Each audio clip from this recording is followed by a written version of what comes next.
दोस्तों, सांप डरने से ज़्यादा समझने की चीज़ है। आज हम आपके पास आए हैं ये तेल सांप, तेलिया सांप, अंधा सांप लेके इससे संबंधित अंधविश्वास दूर करने। दोस्तों, इसे कहा जाता है कि ये बेहद जहरीला सांप होता है। इसके एक दंत से यानी एक बार ये किसी व्यक्ति को काट ले तो बचना नामुमकिन होता है। तो आज आपको ये जान के ताज्जुब होगा, ये सांप नहीं बल्कि ये जोंक की प्रजाति है। जी हाँ, ये जोंक की प्रजाति है जिसे हमारे जसपुर क्षेत्र में जोकटी कहा जाता है।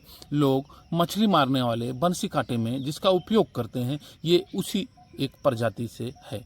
इसे अंधा सांप भी कहा जाता है और ये 100% ये चमकीला होता है। 5 से 6 इंच सामान्य इसकी लंबाई होती है। कई बार इससे ज़्यादा भी देखा गया है, जैसे ये 6.5-7 इंच का होगा।